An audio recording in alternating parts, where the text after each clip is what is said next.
নমস্কার, আমি মিঠুর ঘরকন্যায় সবাইকে স্বাগত। সবাইকে সুপ্রভাত জানিয়ে বুধবারের ব্লগটা নিয়ে দেখো খুব সকাল সকাল চলে আসলাম। 6টা সাড়ে 6টার মধ্যে ঘুমটা ভেঙে যায়। আরও ঘুম ভেঙে গেছে কি বলো তো, একটা আনন্দে। কালকে তো ভিডিওটা আমি দুপুরের মধ্যে শেষ করে দিয়েছিলাম। তারপরে বিকালে আমার 4টে গাছ এসছিল। করিমপুরের একটি ছেলের নার্সারি আছে, আমি না ফেসবুকে ওকে ফলো করি আর কি। খুব ভালো লাগে, নার্সারির এত সুন্দর সুন্দর গাছ দেখায়, টিপস দেয়। এবার আমি অ্যাডিনিয়াম ওর ছেলেটার কাছে অর্ডার করেছিলাম 4টে। এগুলো হচ্ছে ডবল পেটাল নিয়েছে 90 টাকা, সিঙ্গেল পেটাল 50 টাকা। যেগুলো আমি এই কল্যাণী নার্সারিতে ডবল পেটালগুলো আমাকে 250 টাকা বলেছিল। দেখো এইটার মধ্যে এসছে, খুব শক্তপোক্ত একটা, এর মধ্যে ভালোভাবেই এসছে গাছটা। কুরিয়ার চার্জ মিলিয়ে আমার 4টে গাছ 350 টাকা নিয়েছে। আর যেখানে একটা গাছেই আমার 250 টাকা। এখানে সিঙ্গেল পেটালটা হয়তো কম, আমি তখন জিজ্ঞাসা করিনি কল্যাণী নার্সারিতে। ওই জন্যে না আজকে তাড়াতাড়ি ঘুম ভেঙে গেছে। মানে একটা দেখবে ঘরে নতুন জিনিস আসলে আনন্দ হয় না। আর মানে ওই ছেলেটাই বলে দিয়েছিল যে দিদি এগুলোকে 4 ইঞ্চির টবে বসাবে। তা আমি গিয়ে না 4 ইঞ্চির টব আর পেলাম না, 5 ইঞ্চি এগুলো। আর আমাদের সামনের বাড়ির দাদাকেও জিজ্ঞাসা করলাম যে দাদা কি করে বসাবো, দাদাও বলে দিলেন 6 ইঞ্চির টবে বসাতে। তা আমি 4ও পাইনি, 6ও পাইনি, 6 ইঞ্চির একটা ছিল। আর এই 5 ইঞ্চির টব 5টা নিয়েছি, 2টো হ্যাঙ্গিং টব নিয়েছি, 6 ইঞ্চির একটা নিয়েছি। এটা হচ্ছে 6 ইঞ্চির টবটা।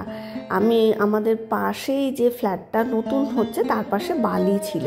এবার কালকে সন্ধ্যেবেলা একটু বালি আনতে গেছিলাম। অ্যাডিনিয়ামে মাটির সঙ্গে বালি মিশিয়ে দিতে হয়, তো অল্প একটু বালি এনেছিলাম। কুকুর ছিল তো, ভয়ে না যদি কামড়ায়। আর এই ফুলগুলো দেখো কালকে মানে সামনে বাড়ির ওই বৌদির দাদা আর কি ছেটেছিলেন, গাছ ছাটেন তো, ও সেই ছাট ফুল আমি এনে এরকম জলে রেখেছি। আমার মনে হচ্ছে অনেক দিন থাকবে। আর এই ফুলগুলো সারা বছর ফুল দেয়। এই গাছও আমি একটা লাগাবো, কি নাম আমি জানি না, দাদা বলেছিলেন, ভুলে গেছি। মানে ফুলটা এত সুন্দর, পুরো গাছটা অরেঞ্জ কালার হয়ে রয়েছে আর ফুলগুলো মানে শুকাচ্ছেই না। এরপর যেহেতু সকাল সকাল উঠে পড়েছি, একটু চা করে খেয়ে নিচ্ছি। তারপর ওই ঘরে গিয়ে ওর বাবাকে করে দিই। এবার 2-1 দিন ওর বাবা খায়ও না, এত দেরিতে ওঠে। যদি ছেলের ছুটি থাকে ওর বাবা ওঠে 9:30, 9টা 9:30। এবার সেদিনকে ততক্ষণে জল খাবারও হয়ে যায়, চা আর খায় না। তা আমি ওই জন্যে যেহেতু সকাল সকাল উঠে পড়ি, আমি চাটা খেয়ে নিলাম। আর কালকে নার্সারির দাদাকে ফোন করেছিলাম যে দাদা অনেকগুলো গাছ আছে, আপনি একটু আসবেন। আর ওনাকে 1 বস্তা মাটি আনতে বলেছি। উনি মাটি টাটি সব নিয়ে আসেন, আমি পয়সাটা দিয়ে দিই। আর এই জবা গাছের ডালটা এমনি প্লেন লাল জবা দাদার কাছ থেকে আমি নিয়েছি, চেয়ে নিলাম যে দাদা একটা ডাল দেন। উনি কেটে কুটে ফাঙ্গিসাইড দিয়ে দিলেন এবং আমাকে বললেন কিভাবে চারা করতে হয়। আমি এই প্রথম আর কি জানো তো, হাতে খড়ি দেবো বলেই আমি ডালটা নিলাম। আর ওই দাদা আমার জন্যও 2টো আরও জবার ডাল চারা করছেন। আমাকে বলেছেন 2টো একটা থোকা জবা আর একটা কি জবা যেন। বৌদি বলছে তোমার দাদা জবার চারা তৈরি করছে। আমি বলছি বাহ, খুব ভালো। আর এই ডালটা দিয়ে হাতে খড়ি হবে, আমি পারি কি না দেখবো আর কি। তো দাদা বললেন কেন পারবেন না, নিশ্চয়ই পারবে, যেরকম করে করতে হয় বলে দিলেন, আমি করব আজকে। ওইটা না একটা আনন্দ হচ্ছে যে গাছ পুঁতবো, আমার গাছ থেকে চারা হবে। যেহেতু গাছে এত যত্ন করি, যত্নের ঠালায় আমার একেবারে ফুল ফল ভরিয়ে দিচ্ছে, ওই জন্যে না একটা বেশ আনন্দ হচ্ছে। এরপর গাছে ফুল নিচ্ছে। আর গাছে না যেহেতু উচ্ছে গাছটা তো পুরো ভরে গেছিল, পোকায় ভর্তি, উচ্ছে তো প্রচুর হচ্ছে, কিন্তু উচ্ছেগুলো পচে যাচ্ছিল। আমি এই গাছ থেকে 3টে উচ্ছে পেয়েছিলাম, 3টে উচ্ছে ভাজা করেছিলাম। আর গাছটা এখন ফুল হচ্ছে না, এত পোকা। মানে যেহেতু উচ্ছে গাছে ভরা ছিল গাছটার মধ্যে, ওই জন্য ভাবলাম কিছু ডাল আমি কেটে দিই। যেই ডালগুলোতে না একদম কুড়ি টুড়ি আসছে না, ওই পোকার জন্যেই হয়তো। এই সাইডটাই তো উচ্ছে গাছটা বেশি ছিল, এই জন্য এই সাইড থেকে অনেকগুলো ডাল কেটে দিচ্ছি। আর এই জবা গাছটাতেও না মানে কুড়ি আসছে না, অনেক দিন হয়ে গেছে, কিন্তু দেখো গাছটার গ্রোথ আছে। খোল পচা দিচ্ছি, তারপর তার 10 দিন পরে আমি মেশানো সার যেটা আছে সেটা দিলাম, তাও না কুড়ি আসছে না। তা ভাবলাম হয়তো রোদটাও কম পাচ্ছে, ওই জন্যে এই সাদা ফুল গাছটাকেও অনেকগুলো ডাল কেটে দিলাম, যে যদি এবার রোদ পায়। যে কোনো গাছ জানো তো রোদ না পেলে হয় না, আমার বাড়িতে রোদেরই অভাব। এই রোদের অভাবেই যতই আমি মানে যত্ন করি না কেন গাছগুলো ঠিক মতন হয় না। আর যেখানেই একটু একটু রোদ থাকে আমি টবগুলোকে সরিয়ে সরিয়ে সেই রোদ খাওয়ানোর জন্যে দেখো টবগুলোকে সরিয়ে সরিয়ে নিয়ে যাই। এরপর নোংরা আলা আসলে নোংরাটাকে নিয়ে আসলাম, এনে নোংরার এটাকে ফেলে দিলাম। আর অসুবিধা হয় কি বলো তো, ওই ঘরটা তো তালা দেওয়া থাকে, এবার যতক্ষণ না খুলছে আমি তো ওই ঘরে যেতে পারি না। মানে অনেক দিনই হয় নোংরা আলা ফিরে চলে যায় জানো তো।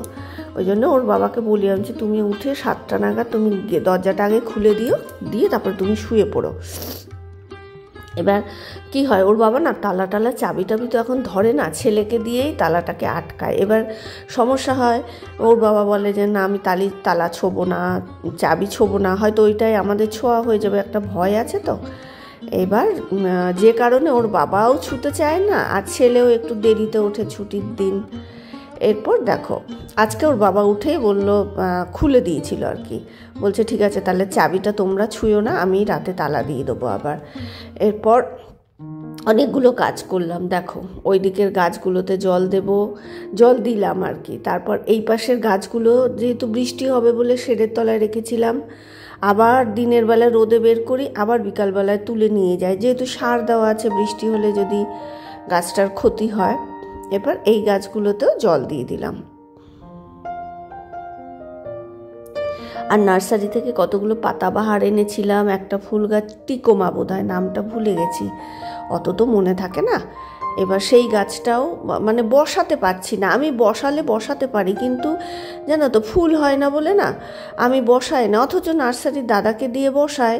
কিছু কিছু গাছ দেখলাম বাড়ছে না, যেমন মানে কুন্দ ফুল গাছটা, একটা লক্ষ্মী জবা গাছ 1.5 বছর হয়ে গেছে কিন্তু গাছটা মানে বাড়ছেই না। তারপরে আমি কুন্দ ফুল গাছটাকে তো কালকে দেখিয়েছি, মাটিতে বসিয়েছি, আর জবা গাছটাকে আজকে আমি ওটাকে টব থেকে খুলবো, দেখবো, কেন আমার মনে হচ্ছে শিকড়টা আটকে আছে, কাদায় হতে পারে, যে কারণে আজকে ওই শিকড়টাকে ছাড়াতে হবে। আজকে আমি সাহস করে করবো। আর বালি দরকার, আমার আবার বালি নেই জানো তো, অল্প একটুই বালি এনেছি কালকে। এরপর কালকে না বিকালবেলা বাজারে গিয়ে অনেক কিছু এনেছিলাম, চাল মুড়ি, যে জিনিসগুলো দরকার। এবার ছেলে তো অনেক কিছুই আনছে, চালটা তো আর আনতে পারে না। এবার আমি কালকে গিয়ে অনেক কিছু একদম টোটো ভরে ওই সন্ধ্যে নাগাদ গিয়ে নিয়ে এসেছিলাম। আর এগুলো হাতে ভাজা মুড়ি, এটা না পাড়ার দোকানে পাওয়া যায় না। তারপর বাসমতি চালও কমে এসেছিলো আর কি, অল্প একটু ছিল, চালের দোকান থেকেই তো আনে, আমি নিচ্ছি যখন যা দরকার সবই নিয়েছিলাম। নিয়ে চালটাকেও চালের ড্রামে ঢাললাম, বাসমতি চাল মুড়িটাকেও ঢাললাম। এরপর দেখো ব্রেড ছিল কয়েকটা। আর আজকে ছেলে স্কুলে যাবে না মানে ওর ক্লাস কম আছে, যেদিনকে 1টা কি 2টো ক্লাস হয় যায় না। এবার কালকে রাত্রে খিচুড়ি করেছিলাম প্রেশার কুকারে, সেই খিচুড়ি খানিকটা আছে, আবার দুপুরের একটু ভাত জল দেওয়া সেইটুকুও রয়েছে। এবার ব্রেডটাকেও বাটার দিয়ে কলা দিয়ে বাবাকে ছেলেকে দিলাম, খিচুড়িটা ওর বাবা খেলো, জল দেওয়া ভাতটা আমি আলু ভাজা করে খেলাম। এরপর দীপালি ফোন করেছিল, বলছে মিঠুদি কাঁঠাল আছে তুমি আসো নিয়ে যাও। এবার ওই কাঁঠাল গিয়ে আবার নিয়ে আসলাম, আমি ফোন আর নিয়ে যাইনি। আর মাছালার ওই মাংসের দোকানে দাদাকে ফোন করেছিলাম, এবার উনি বলেছিলাম শিঙি মাছ আর কাতলা মাছের একটা মাথা পুঁই শাকটা দিয়ে করবো বলে, পুঁই শাক কেটে রেখেছি, পুঁই শাক, আলু, পটল, বেগুন টেগুন কেটে রেখেছি। আর কুমড়োটা ছিল না, এই দীপালির বাড়ি কাঁঠাল আনতে গিয়েই টাকা হাতে করে নিয়ে গেছিলাম, একটা সবজিওয়ালার কাছ থেকে নিয়েছি, সবজিটা কেটে নিয়েছি। আর শিঙি মাছটা আজকে একদম অল্প পেয়েছে, ওই দাদা বললেন কি আমার আর কি ফোন করতে দেরি হয়ে গেছিলো। তারপর মুসম্বি আর বেদানা কেটে ওর বাবাকে দিলাম, ছেলে তো বেদানা খায় না, মুসম্বি লেবু দিলাম, দিয়ে পুঁই শাকটা বসিয়ে দিয়েছি, 5 ফোড়ন শুকনো লঙ্কা দিয়েছি, একটু আদা দিয়েছি, দিয়ে সব সবজি দিয়ে কুমড়োটা আর বেগুনটা একটু পরেই দিই। তারপর মাথাটা তো আগে ভেজে রেখেছিলাম, মাথাটা দিয়ে দিলাম। দেখবে পুঁই শাক, বাঁধাকপি, চাল কুমড়ো মাথাটা যদি ভালো হয় আর একটু বেশি হয় বেশ ভালো লাগে। ওই একটুখানি মাথা না ভালো লাগে না। আমি যখন খাই, যখন যেদিনকে মনে হয় খাবো, তা আমি একটা বড় মাথায় নিই, যে খাবো যেদিনকে ভালো করে খাবো। ওই একটুখানি ছোট্ট একটা মাথায় ভালো হয় না। আজকে মাথাটা বেশ বড় ছিল, লাল করে ভেজে পুঁই শাকটা দিয়ে করলাম। আর এটা ওর বাবাও ভালো খায়, ছেলেও ভালো খায়, মাথা দিয়ে ভালো খায়। ইলিশ মাছের মাথাটা কি বলো তো, কুচো কুচো কাটার জন্য একটুখানি ওদের অসুবিধা হয়, জন্য মাথাটাকে ঘাটি না ইলিশ মাছের মাথাটা, কিন্তু কাতলা মাছের মাথাটাকে ঘেটে দিই। এরপর দেখো শিঙি মাছটা করব, মাথা পুঁই শাকটা হচ্ছে। এরপর যত ফলের খোসা, সবজির খোসা এরপর থেকে আমি একটা বালতিতে জমা করব। এটা ইউটিউব দেখে শিখলাম, এটাই সার হবে জানো তো। আমি তো ওই গাছ ওইখানে একটা মাটিতে ফেলতাম, আর এই যে কলার খোসা, আলুর খোসা, তারপরে হচ্ছে শশার খোসা, এগুলোকে রেখে দেবো। এগুলোকে জলে ভিজিয়ে তরল সার করব। ছেলেকে বললাম চান করে তুই পুজোটা দে, আমার দেরি হবে মানে আমি নার্সারির দাদাকে খবর দিয়েছি যে দাদা আসুন, উনি আসবেন বলেছেন। তা সেই মতোই আমি ঘরটর মুছে ছেলে পুজো দিয়ে দিচ্ছে, রান্নাটা করে আমি ভেবেছি আজকে অনেক দেরিতে চান করব, কারণ উনি তো নার্সারিতে কাজ করেন, উনি ফেরার পথে আসেন, মানে কাজটা সেরে উনি যখন দুপুরে খেতে যান ওই 1:30 পৌনে 2 নাগাদ আসেন। এবার আমি বসেই আছি, ওদেরকে বললাম খেতে দিই, তা ওরাও খাচ্ছে না। তখন আমি বললাম আমি কিন্তু যদি মাটিতে হাত দিই তাহলে কিন্তু আমার দেরি হবে, এবার ছেলেও খাবে না, বাবাও খাবে না। বলছে তুমি তোমার কাজ করো। এবার 2টো অবধি আমি বসে থাকলাম জানো, তারপরে আমি দেখলাম আসবে না। এবার অ্যাডিনিয়াম গাছগুলো বেশ কয়েকদিন হয়ে গেছে, পার্সেল করে কুরিয়ারে পাঠিয়েছে, আমার বাড়িতে রয়েছে 2 দিন। তুমি ভাবো জল নেই, কিছু নেই। এবার গাছগুলো যদি মরে যায়, তা আমি সামনের দাদার কাছ থেকে শুনে নিয়েছিলাম, আর যার নার্সারি থেকে নিয়েছিলাম ওরা একটা, ছেলেটির বাড়ি করিমপুরে, গার্ডেন কেয়ার বিকাশ ওর চ্যানেলের নাম। এবার আমি খুব ফলো করি, খুব ভালো লাগে, গাছেদের সুন্দর সুন্দর টিপসগুলো দেয়। তা সেই মতোই সাহস করে অ্যাডেনিয়ামের গাছগুলো পুঁতলাম। দেখো তোমরাও সাক্ষী থাকলে আজকের ডেট দিয়ে। এবার দেখি গাছ ফুল দেয় কিনা, যত্নআত্তি করবো। আর জবার ডালটাকেও দাদা যেরকম বলেছিলেন সেইভাবেই আমি পুঁতে দিয়েছি। এর 1 মাস পরে দেখাবো তোমাদের শিকড় বেরিয়েছে কিনা। তাহলে আজকের মতো ভিডিওটা এখানেই শেষ করছি। কেমন লাগলো প্লিজ একটু কমেন্ট করে জানিও। ভালো লাগলে ভিডিওটা লাইক করে আমার চ্যানেলটা সাবস্ক্রাইব করে দিও। আর যেদিনকে ভয়েস দেবো না সেদিনকে রাগ করো না, আমার পাশেই থেকো তোমরা।